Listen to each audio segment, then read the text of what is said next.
Nabanggit din ho niya ang issue po ng depensa dito sa ating bansa. Ano ho yung inyo pong masasabi doon? Sa bandang dulo yan, kinahuli-huli niya kaya, ano? Maganda kung oratory contest, sigurado, champion yung pagkaka-deliver. Pero alam mo, kailangan yan may corresponding policy. No? Dapat tignan natin mabuti. Sinabi na natin na ipaglalaban natin, titindig tayo. Paano tayo titindig? Ano ang ating mga nararapat gawin para tayo ay i-honor natin yung ating paghahamon na ginagawa, no? Kailangan mapanindigan natin yan. Yan sana ang dapat na sinabi niya. Ano ang dapat gawin? Opo. So hindi ho malinaw sa inyo yung magiging polisiya ng administrasyon na patungkol dito sa depensa natin, lalo na sa issue po dyan sa West Philippine Sea at maraming iba pa. Well, ang ginawa ng Pangulo, nilinaw niya yung posisyon ng Pilipinas. Kaya ang sabi ko nga, paano mo ngayon paninindigan yung posisyon na sinabi mo? Kasi ang ganong mga deklarasyon, dapat handa ka na ipagtanggol yan. No? Hindi lang teritoryo natin na ipagtatanggol natin ngayon. Ipagtatanggol ngayon natin yung sinabi nating posisyon natin tungkol sa ating sovereignty. Opo. Alam natin bago po nangyari yung SONA, meron pong video na inilabas, AI video po, na kung saan ipinakita po yung karakter ng unggoy, no? Sa Pilipino. Maraming nag-react, of course. Negatibo po yung reaction, maraming nagalit na mga opisyal ng gobyerno. Sa inyo po, Secretary, ano yung tingin po ninyo doon sa ginawa po ng China? Nauna tayo eh. Nauna tayo dyan eh. Nauna tayo ng inis eh. Kaya iniinis din tayo. Sa mga ganyang bagay, huwag natin patulan yan. Pero paglilinaw dyan, China Daily, hindi China ang kasi nilinaw nila yan na hindi sa kanila, hindi nila saklaw yung China Daily sa Chinese government mismo, Secretary. Talaga? hindi ko alam yun dahil akala ko ang lahat ng bagay sa China, saklaw ng gobyerno. No? Pero kung sinabi lang ganyan, ibig sabihin ay dapat wag na nating i-argue yun. Dahil yan ay pagpapakita na ang China gusto nang alisin yung issue na yan. Kung aalisin na yung issue, wag na nating dagdagan pa. Opo. Muling pinagtibay ni Pangulong Bongbong Marcos Jr. sa kanyang SONA po, Secretary, yung 2016 arbitral ruling na pumapabor sa Pilipinas ay pinal, legal at may bisa sa ilalim ng batas international. At ipinangako niya na gagamitin ng kanyang pamahalaan ang lahat ng mapayapa at legal na paraan upang ipagtanggol at panatilihin ang tagumpay na ito laban sa anumang tangka na itong mapaliwala, Secretary. Yun ang ating tamang posisyon. No? Sabi ko nga, yun ang tamang posisyon natin sa ating pakikipagtunggali sa China. Pero yan, dapat natin pakiramdaman naman paano ang response ng kabila. No? Tayo ba ay naahandang talagang panindigan yan? Ako, pabor ako na panindigan talaga natin yan. No? Pero kailangan naghahanda tayo. Kaya yung nadinig ko sa Pangulo, maganda sa salita, pero kailangan pinaghahanda ang mabuti yan. Dahil napakaseryosong posisyon ang inilabas ng ating Pangulo. Opo. Kailangan yan very serious response in our preparation in our part. Opo. Pero para sa inyo, Secretary, ano yung pinakamabisang strategy para po ay ng pamahalaan upang makamit po natin o maipagtanggol natin yung ating karapatan dyan sa West Philippine Sea na wala pong gulo, wala pong tensyon or baga aalitan, no, sa ibang bansa? Well, alam mo, hinug na kasi ang issue na yan, ano? Hindi natin basta-basta pwedeng galawin. At bagamat tayo ang concern, napakaraming nakikialam dyan. Ngayon, ang sa akin, ngayon pa lang natin ipinakita yung tunay na posisyon ng Pilipinas. Ngayon, hindi ko nga lang alam kung yung sinabi nating posisyon sa issue na yan ay kaya nating panindigan. Opo. Sa tingin ho ba ninyo, ito yung pinakamalaking hamon sa ating pambansang seguridad ng ating bansa, itong panlabas na banta, itong ang dyan sa West Philippine Sea, o mas dito sa loob, panloob po na banta ang nakikita po ninyong mas ano po ngayon, mapanganib o pinaka malaking hamon po ng ating pamahalaan administrasyon? Malubha yung ating, yung threat natin sa labas, no? Ang nakakatakot, hindi ko alam kung kaya ng, at yung sinasabi mo sigalot natin dito sa loob, kailangan the sooner the better na maiayos natin yan. Dahil kasi, kailangan matibay talaga ang pamumuno dito sa bayan natin kung haharap tayo sa ganyang klase ng krisis.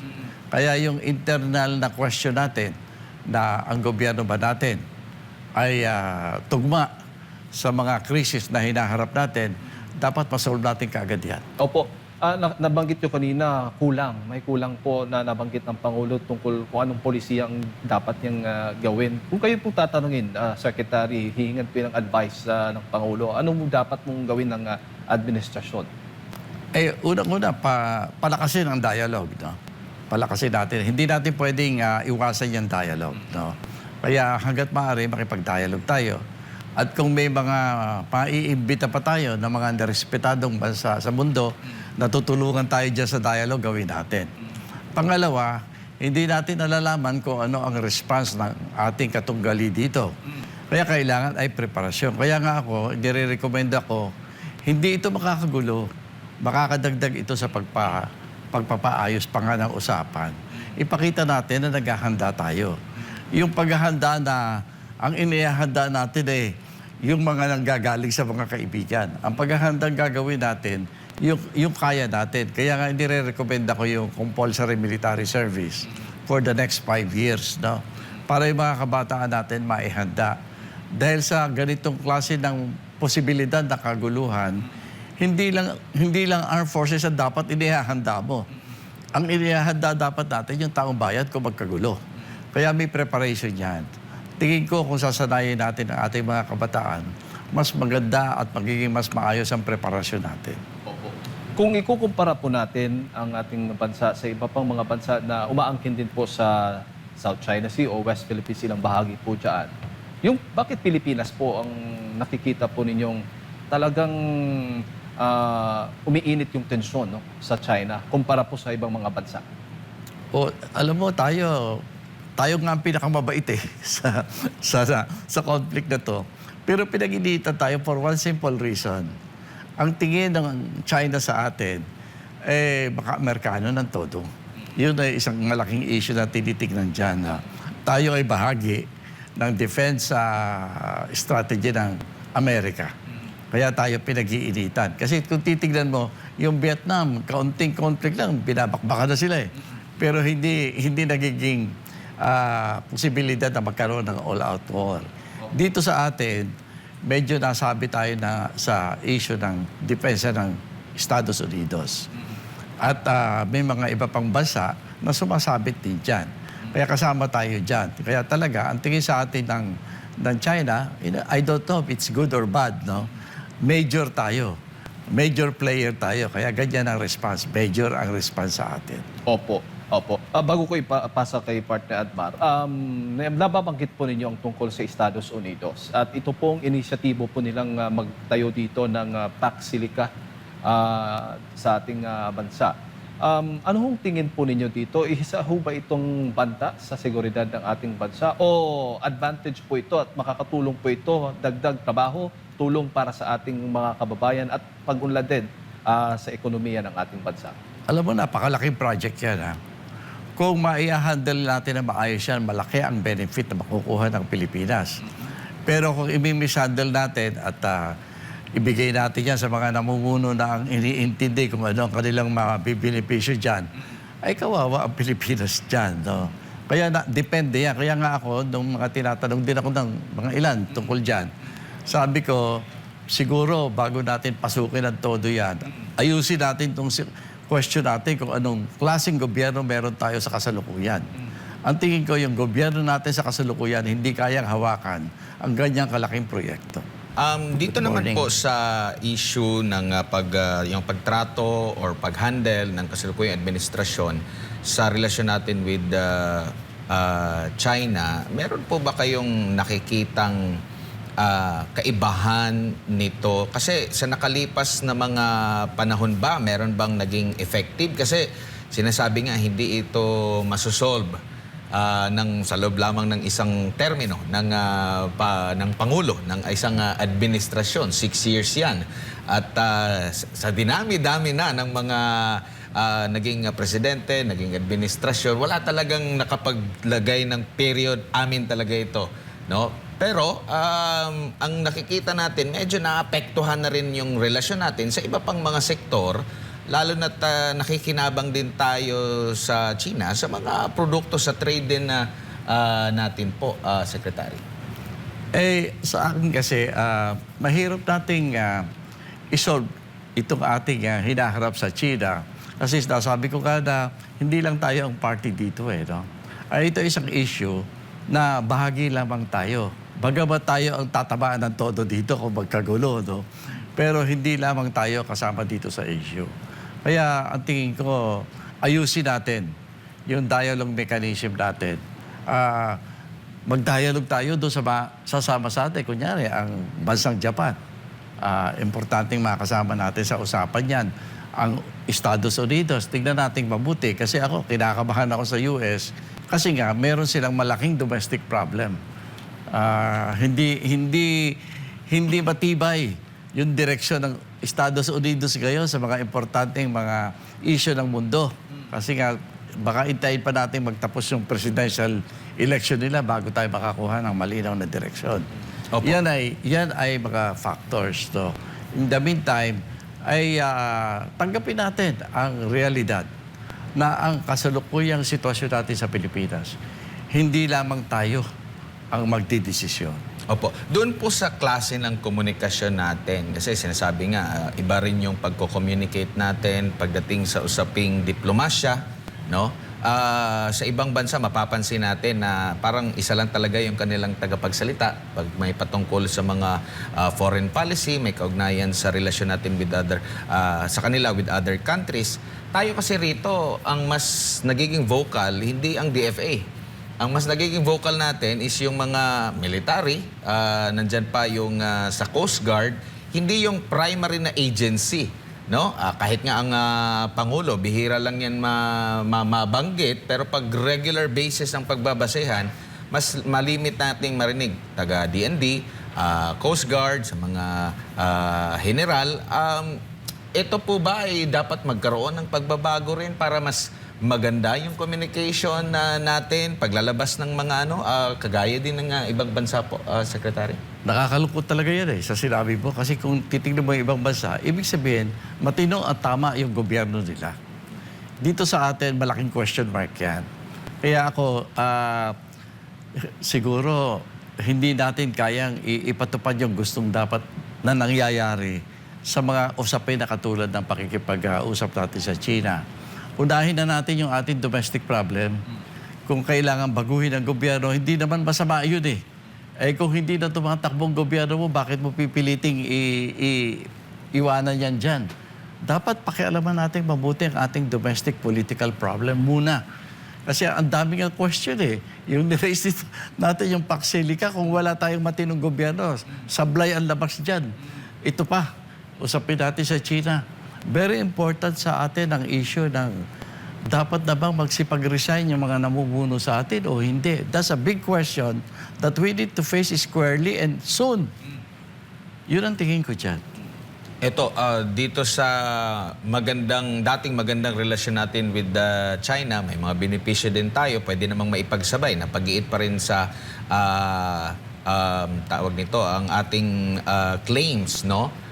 Pero medyo pumangit sa kasalukuyang administrasyon. Ito naman yung nagsasabing merong ironclad commitment at laging pinupuri ang administrasyon, pero pinatawa naman tayo ng mataas na taripa. Parang medyo hindi tumutugma po. Kaya nga Secretary. sabi ko, alam mo, malungkot talaga ang sitwasyon nating mga Pilipino. Unang-una, talaga namang napakalaki ng role ng US sa atin. Pero napupuna, hindi lang natin buong mundo, lalo na sa Europa. Napupuna nila na hindi nila mas tiyak. Ano ba talaga ang posisyon ng Amerika sa pagkakaibigan sa mga dati niyang mga kaibigang bansa? Hanggat hindi nalilinaw yan, napakahirap ng sitwasyon natin. In the meantime, siguro magsimula tayong gumawa ng ating sariling initiative. No? Hindi natin pwedeng sabihin tayo lang ang makikipag-usap. Intindihin natin ang todo ang ASEAN. Kasi ang ASEAN ngayon, hating-hati sa issue ng China relations. Tapos ang Japan, andyan. Mga kapitbahay natin lahat yan. At lahat yan ay naaapektuhan ng relasyon sa China katulad natin. Iyan ay kausapin na muna natin. Yung US, siyempre, hindi natin maiiwasan kasi may treaty tayo dyan. But, siguro sabihin din naman natin sa US, please, bilisan nyo naman yung pag-aayos ng inyong domestic politics. Kasi naaapektuhan na ang buong mundo. Kasama kami. Opo, ito rin yung napansin ng ating mga kababayan. Noong pinatawan tayo ng mataas na taripa, wala tayong masyadong narinig mula sa side, lalo na sa side ng ating government, no? After nun kasi, grabe yung pagpupuri na nung bumisita sa ating bansa ang State Secretary si Rubio, tapos tumawag pa ang Pangulo, tapos the next day, Pangulo na si Trump kay PBBM, tapos the next day, nagkaroon na ng mataas na taripa. Wala tayong masyadong naririnig na, alam mo yun, parang hindi sumasang-ayon. Pero nung nagpahayag ang Estados Unidos laban sa ICC, napakabilis ng ng gobyerno natin, nagbigay agad ng komento ukol doon. Parang pinipili lang ba yung kung ano yung maganda para sa kanilang interes at hindi sa kabuang interes ng Pilipinas. Alam mo, medyo ka nakakaabala yan kasi kailangan linawin ng gobyerno natin. Ano ba talaga ang sitwasyon ng ating justice system at ng ating pagpapatupad ng batas? Ano ba talaga? Stable ba? Tunay ba? Talagang nagpa-function o hindi? Kasi ang pagkakaintindi ko sa ICC, nakikialam lang yan sa mga bansa na failed. Failed yung kanilang justice system na hindi nila kayang harapin ang mga mahalagang question tungkol sa kaso katulad na nangyari sa atin. Presidente natin dati mismo ang nalalagay sa kaso. Ako ang tingin ko talaga nangyari. Hindi ko hinuhusgahan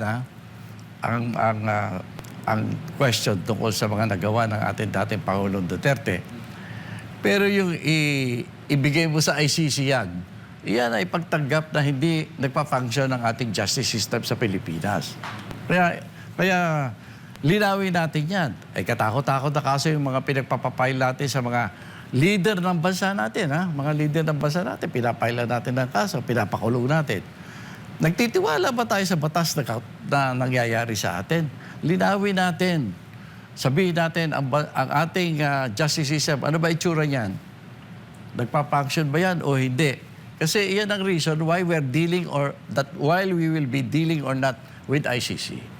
If we answer the question that we have a functioning justice system, bakit pinapayagan natin yung ICC na makialam sa isang napaka-emotional na issue dito sa atin sa Pilipinas? Baka ang irarason nila na hindi na tayo parte, matagal ng pero obligado tayo na i-implement yung kanilang warrant of arrest through Interpol. Dahil doon daw yata sa Interpol ang merong commitment ang Pilipinas, hindi naman sa ICC.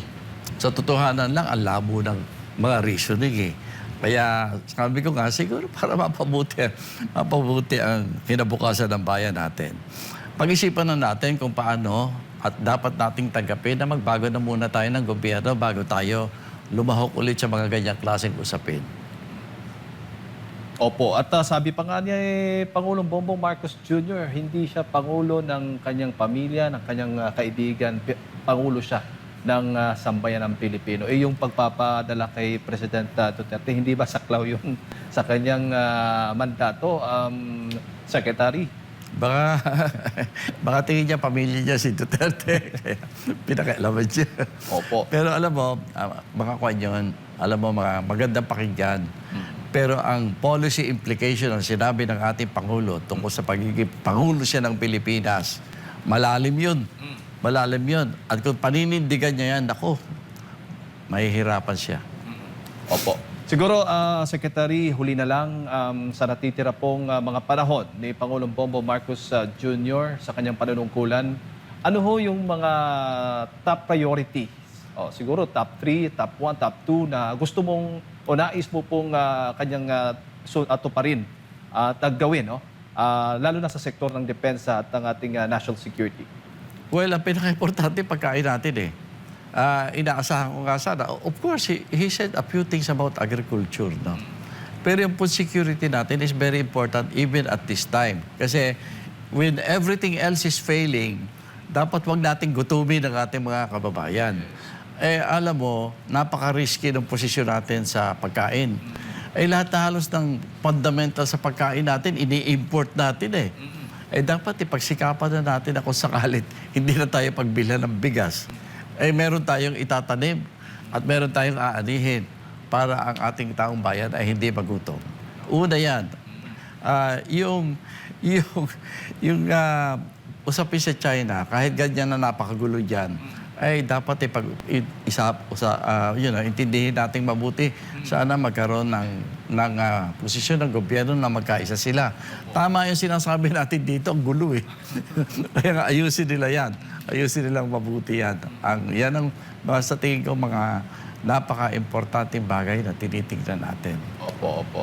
At siyempre, mensahe po ninyo sa sambayan ng Pilipino na until now talagang umaasa na uunlad pa ang ating bansa at mapapaba yung presyohan ng mga bilihin. Mga kababayan, pasensya na kayo ha. Huwag kayo magagalit sa akin. Pero ang tingin ko, bagamat gustong-gusto nating ilabas at bigyan ng tamang hustisya ang korupsyon sa Pilipinas, ang tingin ko, kung hindi talaga tayo magbabago ng isip sa direksyon ng politika, tuloy pa rin ang korupsyon eh. Maghihintay tayo ng 2028 na election.